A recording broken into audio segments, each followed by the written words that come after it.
You're listening to Catchy English, the podcast that sticks.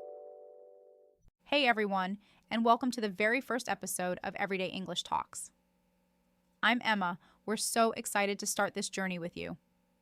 In this podcast, we'll talk about common English learning problems, share tips, and give you a chance to listen to real conversations at your level.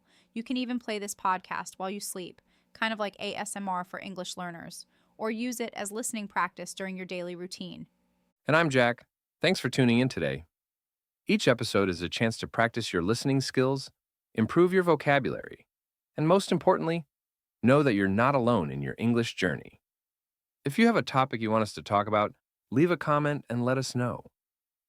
We'd love to hear from you. Today's topic is something we hear all the time from English learners. I understand English, but I can't speak it. So get comfy, grab a cup of tea, and let's get started.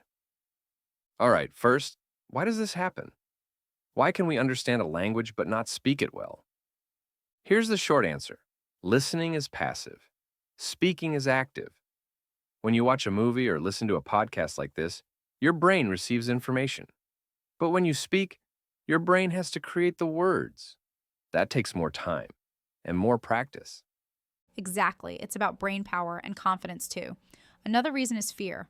Many people are nervous to speak. Maybe you're afraid to make mistakes or embarrassed about pronunciation. But guess what? Everyone makes mistakes, even native speakers.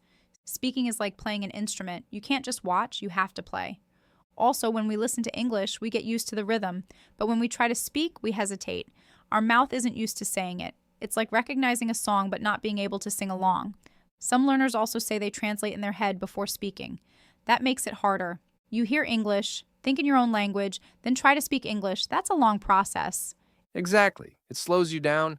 That's why the goal is to think in English. And that only comes with practice. Lots of speaking practice. Jack, you learned Spanish a few years ago, right? Did you have this problem? Oh, yes, I could understand a lot. But when it was my turn to speak, I froze. My mouth wouldn't move. It was frustrating. I felt like I wasn't learning fast enough. I know that feeling. I studied Japanese for 3 years. I could read books and watch shows, no problem. But when I went to Tokyo, total silence. I was too shy. And I remember thinking, why can I understand but not say anything? I knew what they were saying. I even thought of a reply in my head. But the words just didn't come out. And sometimes I'd speak too slowly. I'd say one word, pause, then another word. It was painful. I worried people would lose patience. Yeah, I get that. But most people are kind and patient, especially when they know you're learning. Exactly. And speaking slowly is okay. It's better to speak slowly than not speak at all. When I accepted that, I relaxed and I started improving. Same here. I didn't need to speak perfectly. I just needed to be understood. That really changed how I learned. Let's talk about the big barriers to speaking. Number 1, fear of mistakes. Number 2, not enough speaking practice. Number 3, no speaking environment. Let's start with fear. It's okay to make mistakes. It's how we learn. No baby learns to speak perfectly. Even professional speakers make small errors. It's human. Next, practice. If you never speak, you'll never improve. It's like wanting to swim, but never going in the water. And the environment, this one is tricky. If everyone around you speaks your native language, it's hard to practice English. So you have to create a speaking environment. Talk to yourself, join a language app, record your voice. You can also find online speaking partners.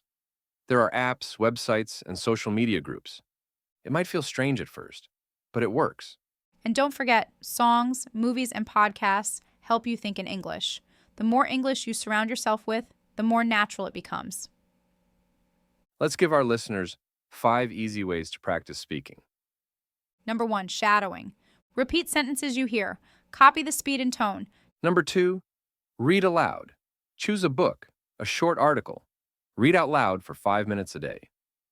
Number 3, talk to yourself. Describe your day. I'm brushing my teeth. I'm making lunch. It works. Number 4, voice messages. Send short English voice notes to a friend. It builds speaking confidence. Number 5, join an online speaking group or find a partner. Even 10 minutes of conversation is super helpful. Bonus tip, record yourself and listen. It may feel weird, but it helps you improve fast. And remember, practice every day, even just a few minutes. Okay, let's speak together now. Repeat after us. I understand more than I think. I understand more than I think. I speak English every day. I speak English every day. I'm not afraid to make mistakes. I'm not afraid to make mistakes. Speaking gets easier every time. Speaking gets easier every time. I can do this. I can do this. Let's repeat them, this time slowly. I understand more than I think. I understand more than I think. I speak English every day. I speak English every day. I'm not afraid to make mistakes. I'm not afraid to make mistakes. Speaking gets easier every time. Speaking gets easier every time. I can do this. I can do this. Nice work. That's it for today's episode. We hope you feel encouraged. If you understand English, you're already halfway there. Speaking is the next step. And you can do it. We believe in you. Thanks for joining us on Everyday English Talks from Catchy English. We'll see you next